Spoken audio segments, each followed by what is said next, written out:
रितु जी वृंदावन से।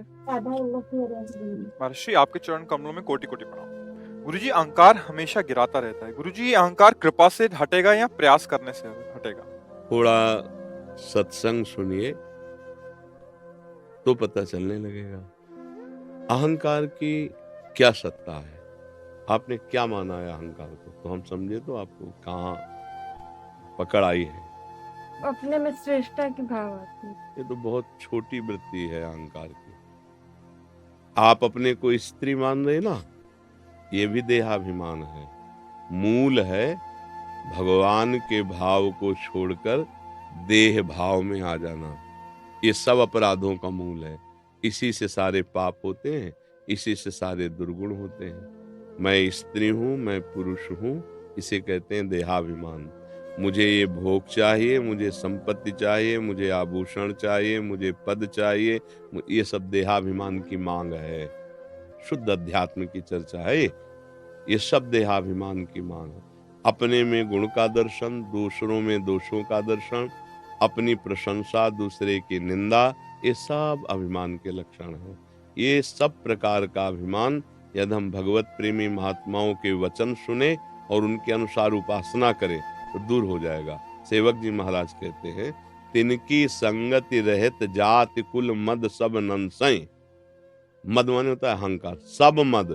सब मद नष्ट हो जाएंगे। विद्या का, रूप का, कुल का, महत्व का, शरीर का, धन का, यौवन, एक ढेर सारा अभिमान ही अभिमान तो भरा है। मैं अच्छा गा लेता हूँ, मैं इनमें बहुत ढेर सारा इसका कार्य है। गोस्वामी तुलसीदास जी ने लिखा है, संस्कृति मूल शूल प्रद नाना सकल शोक दायक अभिमाना। ये संस्कृति का मूल है। जो आवागमन जन्म मरण चक्र है ना, तो जैसे हम ट्रैक्टर की टाली फंसाते हैं ना, उसमें तो वो फंसाने का होता है। तो हमारे जन्म मरण को फंसाने वाला, जो चक्र को फंसाने वाला है, वो अहंकार है। संस्कृति मूल और शूल प्रदनाना, सकल प्रकार के कष्ट और दोष ये इसी अभिमान रूपी घर में रहते हैं। ये भगवान जब दूर करने का कृपा प्रसाद करते हैं तो संतों का संग मिलता है। जैसे हम अपने को बहुत ऊंचा समझे, लेकिन जब पहाड़ के समीप जाएं तो हमें पता चल जाएगा कि हमारी ऊंचाई कुछ है ही नहीं। तो संत जन पहाड़ हैं, भजन के सद्गुणों के पहाड़ हैं, दिव्य भागवती की स्थिति है। जब हम उनके नजदीक पहुंचते हैं तो लगता है यार हमारा क्या जीवन है, क्या है हमारे पास। अपने आप अहंकार चूर होने लगता है। देखो ना, पहली सीढ़ी ऐसे शुरू हो जाती कि नहीं। आप किसी संत महात्मा को देखते, ऐसे हुआ ना, अहंकार गलित हुआ ना, ऐसे थोड़ी। संतों को देखते ही सबसे पहला अहंकार पर चोट होती है, ऐसे कर लेते हैं। और अगर चोट अच्छी पड़ी श्रद्धा की तो पंचांग प्रणाम कर लेते हैं, हम साष्टांग लौट जाते हैं। ये कोई साधारण बात नहीं। यहाँ अहंकार का देखो स्वाभाविक बिना उपदेश के मार्जन होना शुरू हुआ, धुलाई शुरू हुई, हाथ जोड़ लिया, पंचांग प्रणाम कर लिया, साष्टांग। अब वो जो बात कह रहे हैं उसे हम सुन रहे हैं, उसका मनन कर रहे हैं, और उसको जब जीवन में उतारते हैं तो युद्ध शुरू हो जाता है। इस अहंकार को परास्त करने के लिए उपासक तैयार हो जाता है। उसके पास अस्त्र होता है विवेक। विवेक रूपी अस्त्र से काटता रहता है। अगर हम इतना भजन करते हैं तो क्या, वो तो रात दिन करते हैं। अगर हम इतना व्रत करते हैं तो क्या, वो तो बहुत कठिन तप कर रहे हैं। वो तो पूरे जीवन से ब्रह्मचर्य है। वो तो हमारा सारा अहंकार नष्ट होता चला जाता है। उनके संग से, भगवत प्रेमी महात्माओं के संग से अहंकार का नाश हो जाता है। बिना गुरु कृपा के अहंकार नष्ट नहीं होता, क्योंकि हम जो भी क्रिया करेंगे उसमें बढ़ जाएगा। हम इतने दिन से ये नहीं किया, तो अब वो पुष्ट हो रहा है। यद्यपि क्रियाएं अच्छी हैं, लेकिन अहंकार पुष्ट हो रहा है। भगवत प्राप्ति होने में बड़ी बाधा है। और जब गुरुजन कहते हैं आपको ऐसे करना है, तब लगता है कि हम थोड़ी कर रहे हैं। वो तो आदेश है, कर्तव्य का पालन कराने की वो सामर्थ्य दे रहे हैं और वो आदेश कर रहे हैं। नहीं, मेरे द्वारा कुछ नहीं, मेरे गुरु कृपा से हो रहा है, मेरे प्रभु से हो रहा है, मेरी श्री जी से हो रहा है। अहंकार बदलता चला गया। जब अहंकार प्रभु के दासत्व से युक्त हो जाता है तभी नष्ट हो जाता है। अहंकार का परिचय प्राप्त करने के लिए अपने में जब गुण दिखाई दे और दूसरों में दोष दिखाई दे तो जान लेना रोग बहुत बढ़ रहा है। जब दूसरे में ऐसे करने की भावना हो कि हमसे तो बहुत अच्छे हैं। अगर हमारे हृदय की कोई बात जान जाए तो हमारी निंदा हो जाए। हर समय मन क्या क्या सोचता रहता है। अब देखो, ये तो कृपा मनाओ कि भगवान ने अभी किसी वैज्ञानिक को इतनी सामर्थ्य नहीं दी कि मन का अल्ट्रासाउंड कर ले। आज तक कोई मशीन नहीं बनी। मन की बनी है क्या मशीन? ये ऐसे लगा दिया और पूरा चित्र दिखाई दे रहा है, मन जो जो सोच रहा है। अगर वो बन जाए ना तो अपने लोगों की धुल जाए, सबकी नहीं धुल जाए। क्या क्या सोचता रहता है मन। और हम अपने को अभिमान करें कि हम गुणी, हम संयमी, हम ये, और मन क्या क्या कह रहा है। तो जब साधक अपने मन को देखता है तो वो दैन्य हो जाता है। कितना गंदा मन है, मेरा मन कितना गंदा है। देखो मैं इस वेश में हूँ, देखो मैं नाम जप करता हूँ, या देखो मैं भगत हूँ, संतों का संग, फिर भी कितनी गंदी बात सोचता है। तो वो सोचने मात्र से, क्योंकि वो भक्त है ना, तो जरा सा भी उसके अंदर स्फुरण हुआ को पहाड़ जैसा उसको दिखाई देता है। जैसे देखो सूरदास जी महाराज के ना, मोशम कौन कुटिल खल कामी, जिन मुँह को तन दियो ताको न भजन कियो, ऐसो नोन हरामी। निराभिमानी जन क्या देते? अपने लिए। जरा सी बात मन में स्फुरण हुई, असह्य हो गई, मैं भगवान का भक्त हूँ, कितनी गंदी बात सोच लो।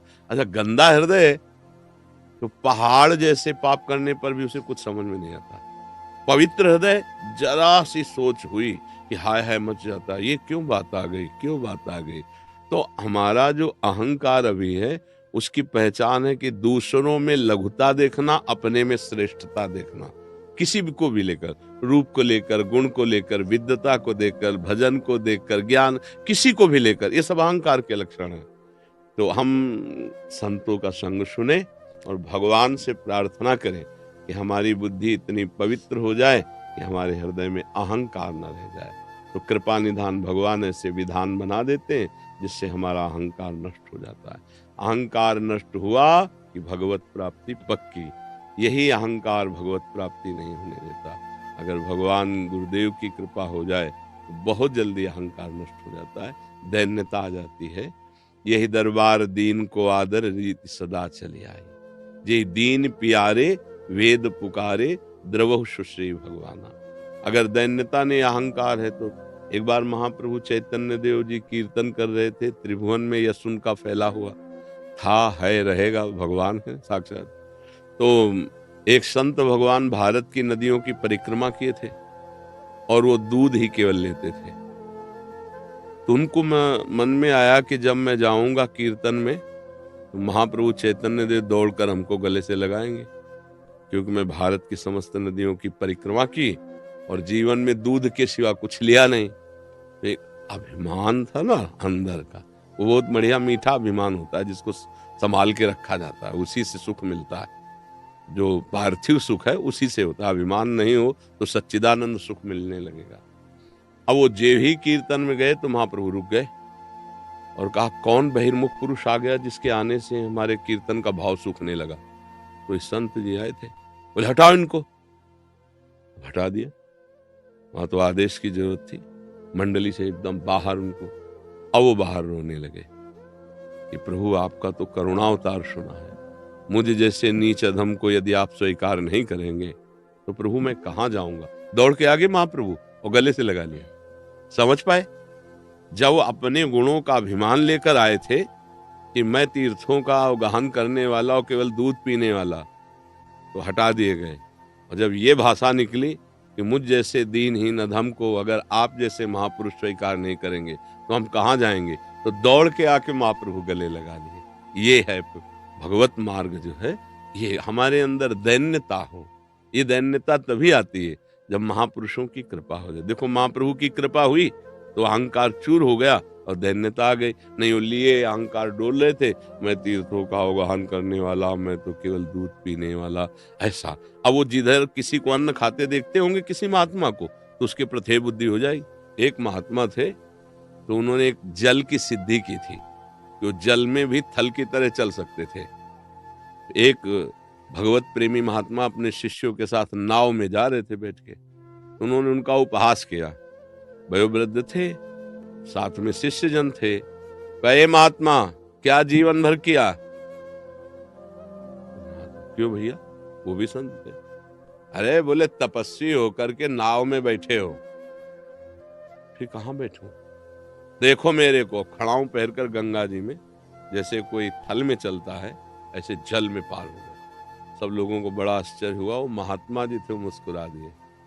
बाहर गए, नाविक से कहा भैया एक व्यक्ति का कितना उतराई? उन्होंने कहा 2 रुपया।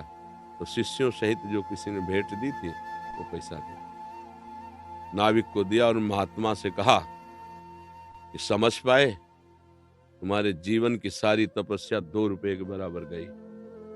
जिस मां भगवती गंगा को स्वयं शिव जी ने मस्तक पर धारण किया, अपने तपोबल से तुमने पादुका पहनकर उन पर चले, सारा सुकृत तुम्हारा नष्ट हो गया।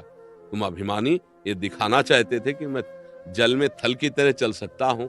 नहीं, तुम किसी काम के नहीं रह गए।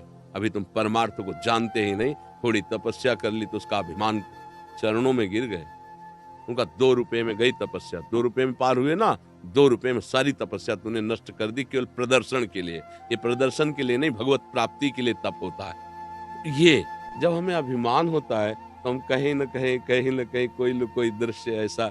एक उपासक को देखा, बहुत कारें पीछे लगी रहती, तो वो जब हम शैमशी में थे तो वो मिलने आए थे, तो ये उनकी प्रसिद्धि सुनी थी। तो अपने लोग क्या कि शुरू से गुरुदेव भगवान की ऐसी कृपा रही, वो सही मार्ग पर ही ये रिद्धियों सिद्धियों का इधर उधर का वो सब सीधे भगवत प्राप्ति का मार्ग। तो आए तो मिले, जैसे संतों से मिला जाता है, पर उस समय हमारी 18-20 की अवस्था होगी और उनकी होगी 30-35 की।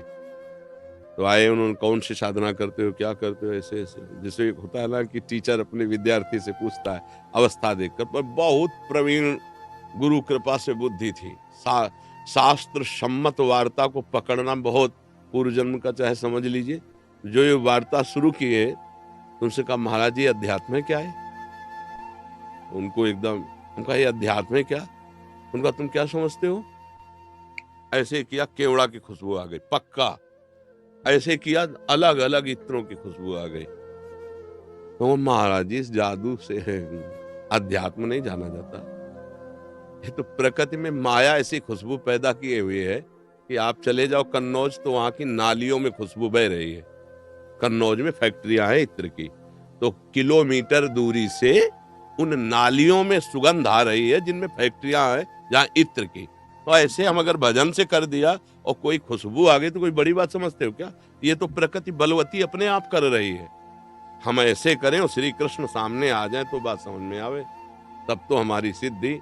प्रकृति को क्या मतलब ऐसे किया, 1 सेकंड के लिए केवड़ा की खुशबू आ गई तो वहां केवड़ा के टैंकर भरे जाते हैं इत्रों के, जहां फैक्ट्रियां होती है। ये कोई खास बात है? प्रकृति कितने सुंदर पुष्प पैदा किए है, प्रकृति कितनी सुंदर वायु पैदा किए हुए, ये हम कोई सिद्धि है? प्रकृति के किसी एक कण को चुन पाए, ये हमारी साधुता है। हमारी साधुता है परमात्मा से प्रेम कर लेना, परमात्मा को। साधु का चमत्कार तुम्हारे मन को बलात् परिवर्तित करके सत मार्ग में चला देना, बाहर ही नहीं। होता क्या है, जब हमारे अंदर कोई साधन का अभिमान हो जाता है तो छोटी मोटी सिद्धियां, छोटी मोटी बातें इसका प्रदर्शन करने लगते हैं, सत्य मार्ग से हम हट जाते हैं। तो अभिमान ताते करें कृपा निधि दूरी, सेवक पर ममता। ये बहुत खतरनाक और बड़ा सूक्ष्म अभिमान है।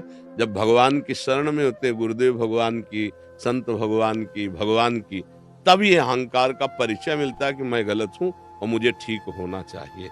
जैसे एक चांगदेव नाम के ऋषि थे, योगी, तो जब मृत्यु आती थी तो समाधि लगा लेते थे, तो 1400 वर्ष के थे। अब वो जब सुना ज्ञानदेव जी की महिमा है तो सब नई अवस्था के महापुरुष थे, तो अपना चमत्कार दिखाने के लिए सिंह को वश में करके सवारी की और सांप की चाबुक ली और चल पड़े। तो वहां पास में ही सोपानदेव, मुक्ताबाई ये सब विराजमान थे। उन्होंने कहा भैया एक योगी आ रहा है शेर पर सवार होकर के, सांप की चाबुक लेके। तो ज्ञानदेव जी ने कहा अच्छा, तो जिस चबूतरे में बैठे थे दीवार में, उसे कहा चल। जड़ चबूतरा, चल दिया, उसी पे बैठे हो। अरे तप और भजन में अपार सामर्थ्य होती। अब उन्होंने देखा यार तो हम तो चैतन्य चेतन सिंह को वश में किया, चेतन सांप, ये तो जड़ चबूतरा चल रहा, कूद पड़े, चरणों में गिरे। तो उनका योगी अभी कोरे के कोरे हो, कोरा कागज हो, अभी तुम्हारे अंदर कोई परमार्थ का स्वरूप नहीं आया, अभी केवल इन सिद्धियों में ही खेल रहे हो।